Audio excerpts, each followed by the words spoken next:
allez avoir une question qui va apparaître à l'écran, vous allez avoir entre 1 et 4 propositions. Parfois, ce sera quelque chose à remplir, donc par exemple un chiffre à renseigner. Par moment, ce sera un questionnaire à choix multiples. Il y aura toujours qu'une seule bonne réponse, de toute manière, vous pouvez faire qu'une seule sélection. Vous avez 20 secondes pour lire votre réponse et répondre. Et donc, vous gagnerez des points en fonction de la vitesse à laquelle vous avez réussi à répondre au quiz. Et entre chaque question, ouais, Yak, je suis désolé, c'est toujours pareil. C'est la deuxième fois que je live, j'ai pas encore le droit de faire ma propre résolution.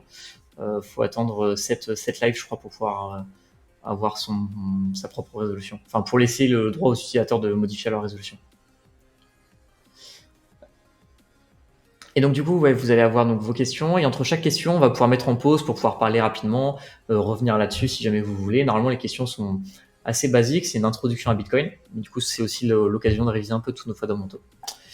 Hop là. Allez, je lance.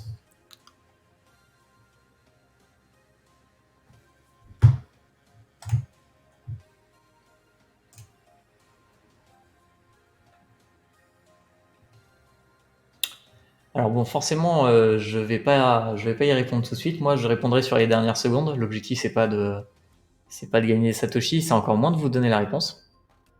Mais je vous l'affiche à l'écran pour que vous puissiez le lire si jamais vous le souhaitez. Je sais pas quand ça s'affiche exactement sur votre écran à vous. Hop. Alors, quelle mouvance était à l'origine du développement de Bitcoin? Hop. Bon là, pour le coup, c'était une question juste un peu piège. Cyberpunk, c'est absolument pas une mouvance, c'est juste un style de science-fiction. Donc voilà, l'objectif c'était juste de vous avoir entre Cypherpunk et Cyberpunk. Donc je sais pas, il y en a combien qui se sont trompés, mais ça peut être rigolo de voir si vous êtes trompé ou pas là-dessus. Allez, on continue. FF. Ah, a priori, il y en a qui ont mis du Cyberpunk. Alors, à quand est estimée la création du dernier Bitcoin? Hop. Normalement, si jamais vous êtes dans l'écosystème depuis quelques temps, c'est des questions, vous devriez avoir la réponse. Mais quand on débute, c'est pas une question qui est si simple que ça. 2140. Camille Alexandre, je sais pas si vous êtes, si vous êtes là. Si moi je joue, tu me vois sur le pseudo. Ah bah oui, t'as été même le deuxième plus rapide. Ouais, c'est bon, j'ai eu. C'est Alexandre, c'est quoi ton pseudo? Holochrome. C'est Holochrome, ok. Voilà. Je suis 5ème sur. D'accord, ça marche, on puisse surveiller. Tu peux voir le classement si tu veux, CryptoDidacte. Voilà, c'est pour savoir ça. Bon, il y avait deux. C'est entre 2100 et 2400, je pense qu'on peut hésiter. Hop là, entre 2100 et 2400, ouais, en effet. Ouais, 2140, juste pour tout le monde, du coup, c'est la date à laquelle on estime que le minage se terminera. Où le dernier bloc, en fait, avec récompense, sera miné. Et après ça, il y aura strictement plus aucune création monétaire pour Bitcoin. Donc voilà. On aura le temps de revenir là-dessus. Tu peux voir le classement si tu veux, CryptoDidacte. Ouais, j'ai vu ça avec les petits boutons sur les côtés. Alors, parmi cette liste, qu'est-ce qui se rapporte tout court à la proof of work? Il n'y a qu'une seule bonne réponse, encore une fois. Entre le PGP, le chiffrement asymétrique, les courbes elliptiques et Hashcash.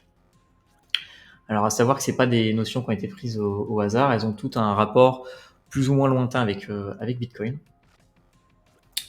Donc là, pour le coup, la réponse était Hashcash.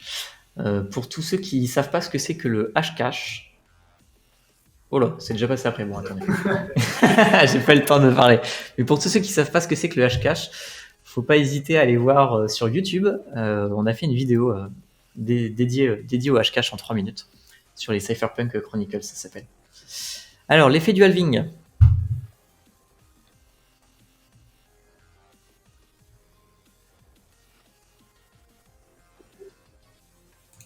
Hop, voilà, on va mettre en pause tout de suite. Tout le monde l'avait bien, l'effet du halving. Je pense que c'est un phénomène quand même qui est assez connu pour Bitcoin, même parmi les débutants, pour une seule et bonne raison, c'est que ça donne entre guillemets de la... Donc, ceux qui n'ont pas gagné, c'est pas forcément des gens qui participent. Il y a quelques gens qui ne l'ont pas eu, mais la plupart l'ont eu quand même. L'effet du halving est quelque chose qui est assez connu, puisque ça explique un petit peu la rareté de Bitcoin et son effet avec le prix qui peut augmenter au fur et à mesure. Donc souvent, ça, il n'y a pas trop de soucis à ce niveau-là. Faut pas hésiter lorsqu'on fait une question, si jamais il y a une notion que vous connaissez pas, que vous maîtrisez pas, ou en tout cas que vous avez entendu parler sans en savoir plus, n'hésitez pas à le noter sur le chat, comme ça on pourra revenir dessus plus tard avec un peu plus d'explications. L'objectif de ce quiz-là, c'est vraiment qu'on puisse découvrir et apprendre des choses ensemble. Donc là, pour l'instant, c'est encore assez simple, mais de semaine en semaine, on va faire des questions de plus en plus compliquées, on va s'amuser là-dessus. Alors, combien de bitcoins par bloc étaient générés en 2014 ? Alors là, c'était 25 la réponse. Si jamais vous aviez pas ça en tête, c'était pas forcément super facile en 20 secondes de trouver la bonne réponse. Il y en a quand même qui l'ont trouvé, et super rapidement.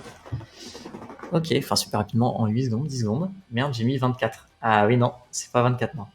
Ça fait 50, 25, 12,5 et ainsi de suite. Hop, Bitcoin, halving rewards. Si on veut aller voir, je sais pas ce qu'il y a ici, mais hop. Voilà. Moi, j'étais en train de donner chercher le nombre de bitcoins déjà. Là-bas, oui. 14. Ah oui, carrément. Non. Ouais, je partais à écrire en millions et puis merde. Je sais pas s'il y a un endroit où on a toutes les dates qui sont affichées. Bon, tant pis. Je vais pas vous montrer ça du coup, parce qu'on les a pas. Enfin, je les trouve pas facilement ici.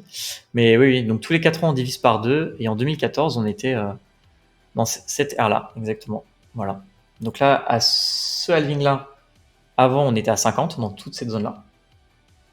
Ensuite, dans toutes ces zones-là, on était à 25. Et puis là, 12,5 et ainsi de suite. Donc là, actuellement, on est dans cette zone-là, à 6,25. Mais du coup, 2014, voilà, on était bien à 25. Après, il fallait réussir à l'avoir de tête. Et j'ai oublié le 0,5 du 12. Ah oui, d'accord, oui, t'as fait comme ça. Bah oui, en effet, dommage. Alors, qu'est-ce qu'un Satoshi ? Alors, attention à ce que vous répondez.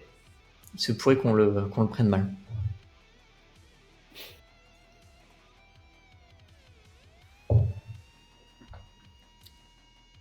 Il faut savoir que pour la petite anecdote, c'est une question là que j'ai mis. Lol, c'est une question qui paraît assez anodine, mais en fait, un token défi en BEP20, exactement.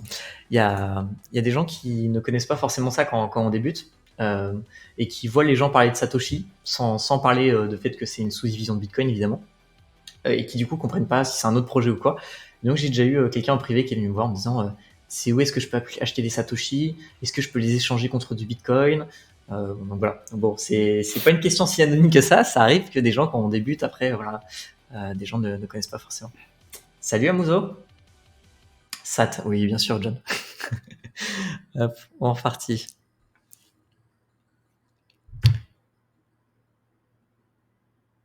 Alors, que veut dire...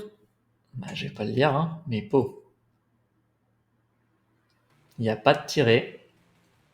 Et vous pouvez vous aider des petits trucs en bas comme un pendu, hein, ça fonctionne bien. Il y a bien le bon nombre de lettres à passer. Ouf, la grosse faute d'orthographe, vous m'excuserez, un tiret avec un T évidemment.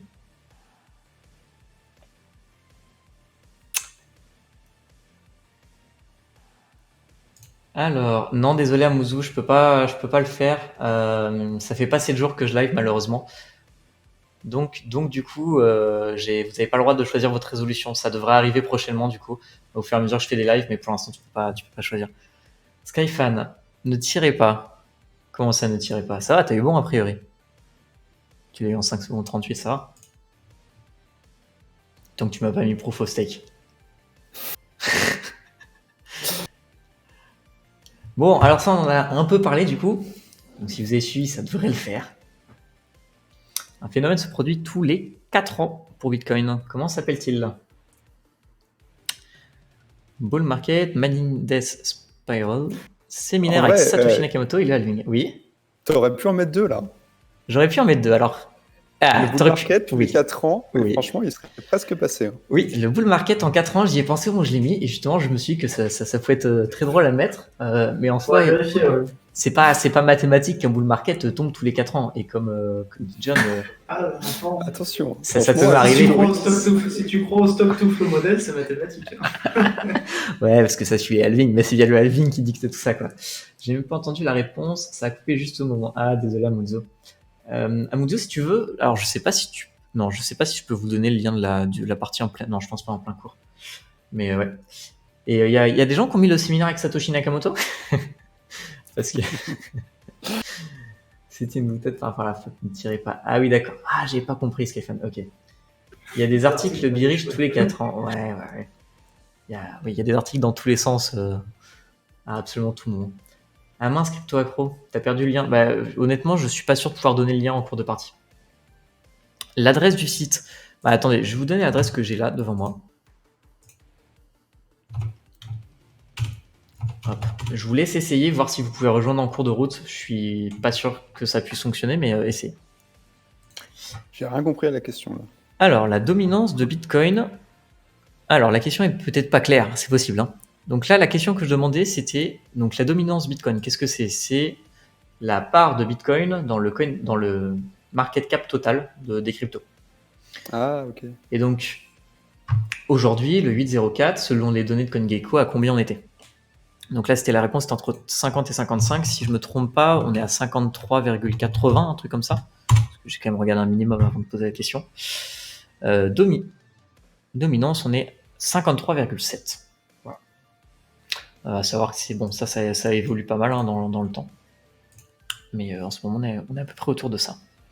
Dominance Bitcoin, ça parlait pour les gens ou pas? Il y a eu Sisif au dernier Albi. Okay. Bitcoin vs Altcoin. Ouais, Bitcoin vs Altcoin, yes. Hop. Du coup, ça marche le lien du site en pleine partie ou pas, Crypto Accro et Amuso?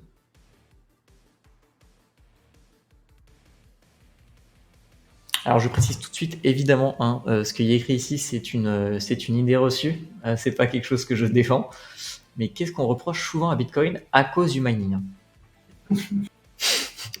Et d'ailleurs, que génère t'aurais fait une question. Que génère de destruction du climat? Yes, j'ai l'impression. Ok, bah parfait, Crypto Accro. Alors, comment appelle-t-on le premier bloc Bitcoin? Ça, je suis curieux de savoir à quel point c'est Pourquoi une idée reçue pour le coup? Ah bah ça c'est très intéressant. Bah, je te propose qu'on y revienne un petit peu après, parce qu'en plus, avec Sato, ça va être parfait pour pouvoir parler de ce sujet-là. Mais souvent, on dit que le mining de Bitcoin détruit le climat, justement, à cause de la consommation énergétique que ça. Mais en fait, c'est pas tout à fait vrai. Le calcul se fait pas si simplement que ça. Les études montrent qu'en fait, le mining n'est pas si polluant que ça. Forcément, on consomme, mais après, ça dépend aussi par rapport à quoi. Enfin bref, il y a beaucoup de choses à répondre autour de ça. Mais du coup, on y reviendra juste après, parce que de toute façon, comme Sato est dans ce domaine-là, ça fait partie forcément des questions auxquelles je pense qu'ils ont l'habitude de répondre. Ce serait intéressant de pouvoir aborder ça tranquillement avec eux. Alors, est-ce que tout le monde a eu bon à ça? Je me permets de regarder sur cette question-là. Ouais, moi aussi, je pensais. Franchement, j'aurais pensé plus de temps pour les gens. Hop. Ah, quand même, il y a quand même 15 personnes sur les. On est combien à jouer en tout? 25. On doit être 25, sachant qu'il y en a quelques-uns qui jouent pas du tout. Mais ouais, il y a quand même une grosse majorité. Ok. C'est des choses qui sont simples quand on est dans le milieu depuis quelques temps et tout ça, mais je sais pas à quel point c'est évident, donc ça me paraissait important intéressant de voir le truc. T'avais mis des beaux faux amis. Ouais. Franchement, j'aurais pensé qu'il y aurait plus de gens qui feraient des erreurs sur ça. J'ai eu un petit doute qu'elle me suis jamais vraiment posé la question. Ouais. Yes. Ok. Pas puissance de calcul, donc consomme de l'énergie électrique. Alors, qui est le père de Hashcash?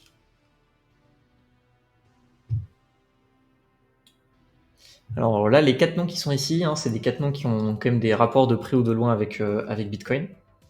Il y en a peut-être un qui a un peu moins de rapport, c'est Philippe Zimmermann, mais malgré tout, il a un rapport avec la mouvance Cypherpunk et donc indirectement avec tout ce qui est Bitcoin.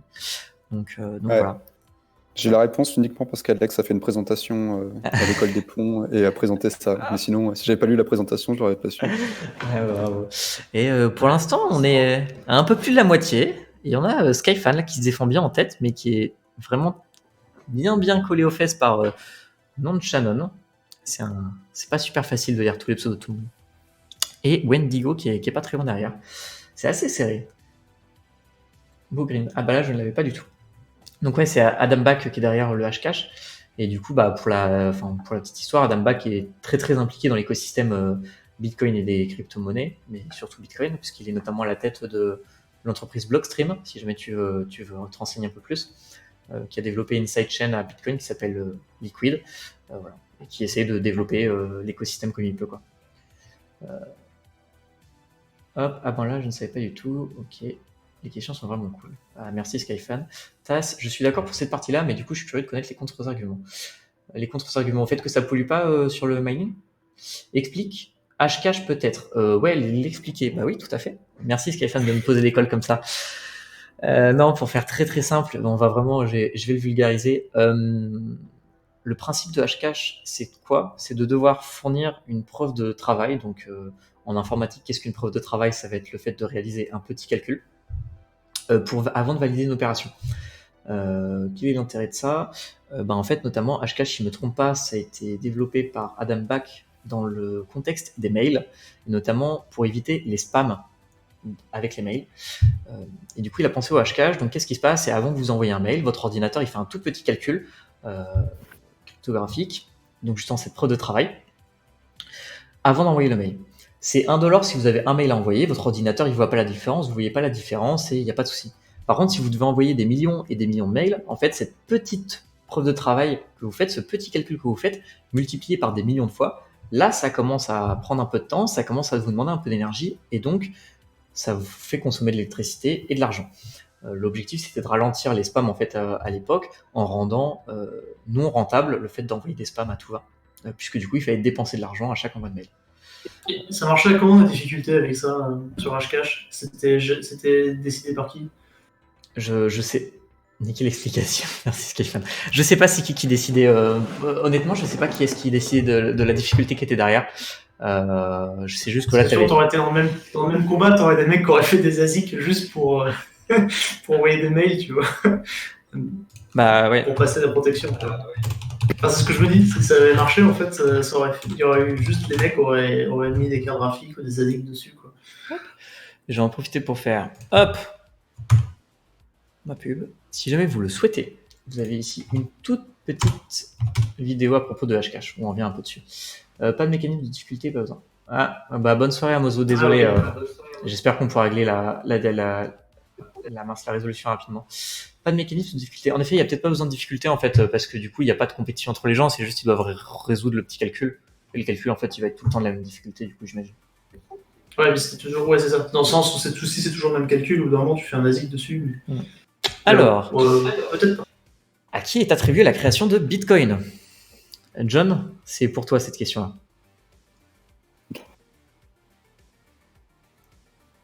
Je suis sûr que tu vas. Franchement, j'avais envie de troll la question. Ouais. Là, je sais qu'il y a John Chain qui est un grand fan de Craig. Donc, j'ai vraiment pensé à lui en mettant cette question-là. Craig, le papa de Lounès. Ouais, Lounès aussi, il l'adore. Là aussi, il y a deux réponses possibles. Ah, tu vas me dire qu'il y a la CIA, évidemment, puisque Satoshi Nakamoto, c'est la CIA. Ça, c'est rigolo. Ça, à propos de Satoshi Nakamoto, il y a tellement de choses. Je pense qu'un jour, on va faire une émission dédiée à Satoshi Nakamoto. Il y a tellement de trucs autour de ça. Genre Satoshi Nakamoto qui serait Samsung plus Toshiba, Satoshi. Ah, j'ai plus le reste. Mais genre, ça fait, il y a Samsung, ça fait 4 entreprises ensemble. Enfin, c'est du grand n'importe quoi. Bonsoir, Menu. Hop, allez, on est reparti. Tac. Alors, on est en pleine partie, mais si jamais tu veux nous... Si tu n'y as ou envoyer un chien, si jamais tu veux nous rejoindre en pleine partie Menu, tu peux rejoindre la partie ici. Bon, on est déjà à la 14e question, donc ce sera compliqué pour rejoindre la tête du classement, mais ça peut être toujours sympa à suivre. Ouais, les mecs sont chauds, hein. Je crois qu'ils ont fait un sans faute. Hein. Alors, combien de Bitcoin existera-t-il au maximum? Satoshi, c'est Elon Musk. Si un jour on apprend que c'est Elon Musk, j'avoue que ça me ferait un peu mal quand même. Enfin, ouais, il y a du pour et du contre à Elon Musk, mais ouais, non, j'espère que... Enfin, j'espère. Non, en fait, je m'en fiche. Je trouve juste que c'est très bien que Satoshi soit anonyme pour le coup. Alors, 21 millions, est-ce que tout le monde avait la bonne réponse à ça? Bon, là, il y a toujours ceux qui répondent pas forcément aux questions, mais sinon, vous étiez quand même la plupart à l'avoir. Bon, un 21 millions, c'est quand même assez connu. Je pense que c'est ce qui va faire que que les gens connaissent Bitcoin et c'est une de ses caractéristiques principales, donc il n'y a pas trop de soucis avec ça normalement. Le prochain round va bientôt commencer. Bah voilà, regarde, Menu, tu peux jouer maintenant. À ne pas confondre avec la bonne newsletter de Grégory Raymond, avec la très bonne newsletter de Grégory Raymond, en fait. Yax, je suis d'accord. T'es d'accord sur quoi, Yax? Sur le fait que c'est bien que ce soit anonyme, Satoshi? Alors, si je vais miner efficacement du Bitcoin, qu'est-ce que vous utilisez? Une feuille et un crayon, je trouve ça top. Ouais. Pour miner du Bitcoin, il faut une pioche, c'est bien connu. Évidemment, évidemment, Blaise.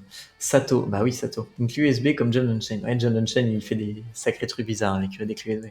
Il va loin, ouais. Ouais, mais pour le fun fact, je crois que j'avais trouvé une vidéo comme ça. C'est genre Bitcoin Mining Paper. Voilà. Si jamais vous voulez miner. Hop.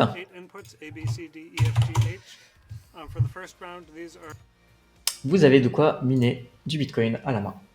C'est quoi un ASIC? Alors un ASIC, bah je vais laisser répondre au Sato en fait. Vous serez bien à quelle porte? Vous serez mieux placé que moi pour répondre à cette question-là. Ouais, carrément. Un ASIC, c'est du matériel qui est dédié à faire un seul calcul. En fait, c'est la puce réellement qui est sur les boards pour le minage. Et ça fait qu'un seul type d'opération. Ça veut dire Application Specific Integrated Chip. Et ça fait un calcul. C'est extrêmement performant pour faire un seul type de calcul. Et du coup, c'est le matériel qui est utilisé pour miner aujourd'hui, qui est le plus efficace d'un point de vue énergétique et nombre de calculs faits à la seconde. Voilà. Parce que vraiment, on va venir optimiser ce matériel-là pour faire du mining de Bitcoin ou autre algorithme ASIC compatible et ainsi de suite. Mais bon, voilà, pour le Bitcoin, on fait vraiment pour que ce soit optimisé pour ça, mais on peut rien faire d'autre à côté. Hein. C'est pas un ordinateur, c'est pas voilà. Mais du coup, on gagne en efficacité forcément. Et donc aujourd'hui, les gens, c'est principalement ça qu'ils utilisent quand ils sont professionnels. Hop. Alors ensuite, encore 5 questions avant la fin. Alors, combien de Satoshi dans un Bitcoin? Attention, parce que le plus rapide gagne plus de points, mais il ne faut pas vous tromper dans le nombre de zéros. Combien de Satoshi dans un? Je rêve où en fait il y a des petits... Voilà. Non, alors... ouais. Celui-là.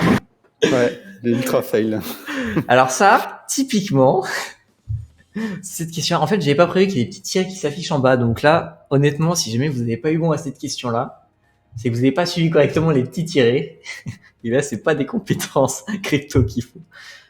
Alors ça, je retiens, on ne peut pas faire ce genre de questions du coup. Alors, autodidacte, par contre, je mine à titre. Yes. Il suffit de spammer les 0 après le 1. Est-ce qu'en plus, ça s'arrêtait une fois qu'on avait atteint la limite? Ah ouais. Ouais, ah oui, d'accord, ok. Ah oui, d'accord, c'est vraiment, vous pouviez pas vous tromper sur cette question-là. Bah, c'était la question bonus, et en plus, du coup, Non-Shannon a répondu plus rapidement que Skyfan, et lui est passé devant. Ah, donc attention, petit suspense à 4 questions de la fin. Le spam de 0 qui a été plus rapide chez certains. Alors, qu'est-ce que le Lightning Network? Encore une fois, là-dedans, il y a des réponses qui doivent vous paraître, enfin pour certains, totalement absurdes, mais j'ai déjà entendu tout ce qui est écrit ici, je l'ai déjà entendu à droite ou à gauche. Ah, pour certains, c'est un autre projet. Ouais, ouais. J'aurais bien dit un autre projet aussi, qui serait passé. Alors, un autre projet, moi j'ai carrément quelqu'un qui m'a demandé, en fait, c'était... je travaille avec Coin Tribune et donc du coup je relis des articles régulièrement de personnes qui écrivent des articles, enfin de rédacteurs. Et donc un jour je dois corriger un article d'une personne qui écrit sur le Lightning Network et qui en conclusion dit peut-être qu'un jour le prix du Lightning Network dépassera celui du Bitcoin. Et là j'étais mince alors. Il y a un petit problème de raisonnement quand même. Tiens, ici Morpbax. Mais malheureusement, tu arrives à la fin, il reste 3 questions et ça sera terminé pour ce soir. Mais tu peux toujours te rejoindre pour les 3 dernières questions. Hop. Donc voilà, mais bon. Et Skyfan qui a répondu très rapidement, mais ça n'a pas suffi à rattraper Non-Shannon. Aïe. Et oui, Skyfan, la pression. Et ça écrit des articles chez eux. Alors, en quelle année le premier bloc de Bitcoin a-t-il été miné? Bon, là, il faut connaître un petit peu l'histoire de Bitcoin. Je pense qu'il y a 2 dates qui peuvent être un peu trompeuses. Ouais, je crois que j'ai foiré, moi. Bravo. Ah non. Non, c'est bon. Attends. Ah non, mais c'est moi qui ai foiré. C'est bon. C'est Ouais, le, c'est c'est- bon, c'est- c'est c'est- bon. c'est le 3 janvier 2009. J'ai mal répondu. Ah, ouais, d'accord, c'est après la crise. C'est après la crise. C'est pas que je disais, Au j'ai foiré, bûcher. c'est- Au bûcher. C'est 3 janvier 2009. En plus, j'ai mis 2008 en me disant qu'il y en avait des gens qui allaient répondre 2008 et se faire avoir. Bah, mea Cool. culpa. Hein. Ah, je repasse en tête avec une erreur. Ah, c'est moche. Ah non, je pense pas. Non, tu passes pas en tête. T'étais en tête de cette question-là, mais t'es pas passé en tête. Oh, ok, alors ça, je me le note quand même. Par contre, ouais, donc c'est 2009. Hein, je suis désolé pour cette. Oh, remboursé. Ouais. Ah ouais, c'est après la crise des subprimes. Non, on peut pas la rembourser la question malheureusement. Oui, c'est 3 janvier 2009 le Genesis Block. En plus, maintenant, vous savez comment il s'appelle le bloc puisqu'on l'a eu avant. Et en fait, pourquoi 2008 ça peut être trompeur Est-ce qu'il y a quelqu'un dans le chat qui saurait répondre à qu'est-ce qui s'est passé en 2008 plutôt que de nous dire bouh Pourquoi est-ce qu'on peut associer 2008 aussi à Bitcoin Yes, Nenia. Donc il y a Nenia qui a répondu très rapidement d'ailleurs. En 2008, fin 2008, Bitcoin Talk qui est ouvert par Satoshi. Ah, je savais pas que c'était ouvert en 2008 aussi. Crise des subprimes si on veut. Mais en fait, surtout et principalement, on a le white paper qui est dévoilé. C'est quoi? C'est 31 octobre 2008 si je me trompe pas, le white paper. Donc voilà. Et donc après, il y aura 2 petits mois avant que le premier bloc soit miné. Mais 31 octobre 2008, présentation du white paper sur la mailing list Cypherpunk, si je ne me trompe pas, où Satoshi Nakamoto, pour la première fois, présente Bitcoin au monde entier. Édition du livre blanc. Exactement. Allez, 2 questions encore.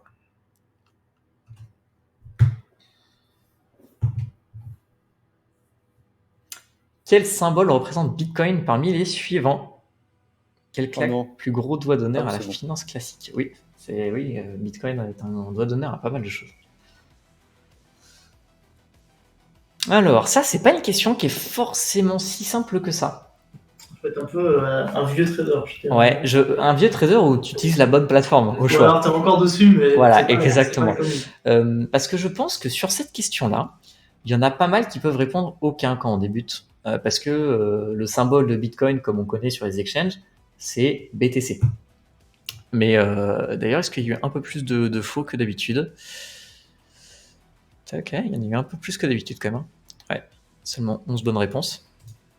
Mais oui, donc du coup, faut trader sur les banques d'exchange. Ouais. XBT, c'est présent sur BitMEX. Ok, donc aussi sur Kraken. Ouais, c'est ça. Sur Kraken et BitMEX et XBT. En fait, c'est très simple. Pourquoi XBT Parce qu'en notation de trading finance, je sais pas exactement comment ça s'appelle. Enfin, moi j'appelle ça des tickers, mais voilà. Le X, ça vaut pour monnaie internationale. Par exemple, le USD ou l'euro, ça va être USD, EUR. Il n'y a pas de X devant parce que c'est pas une monnaie c'est pas une monnaie internationale puisqu'elle est localisée par rapport à une région. Les dollars américains, l'euro, c'est en Europe et ainsi de suite. Par contre, le Bitcoin, c'est une monnaie qui est dite internationale. Elle n'a pas de frontières, elle n'a pas de pays, elle n'est pas rattachée à un pays. Donc du coup, elle commence par un X. Voilà. X, c'est la nation, exactement. Et par exemple, ça peut aussi valoir pour l'or et l'argent. C'est XAU pour l'or et XAG pour l'argent, si je ne me trompe pas. Voilà. Donc X, c'est pour montrer justement qu'il n'y a pas de nation. Exactement ce qu'il fait. Voilà, donc c'est pour ça que XBT. Mais du coup, si vous tradez pas sur Kraken ou sur BitMEX, vous connaissiez pas forcément la réponse. Et donc je comprends qu'il y en ait beaucoup qui aient pu mettre aucun à ça. Et on va attaquer la dernière réponse, la dernière question.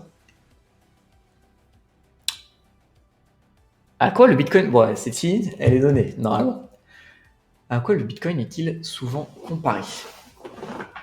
On dit souvent que le Bitcoin, c'est le...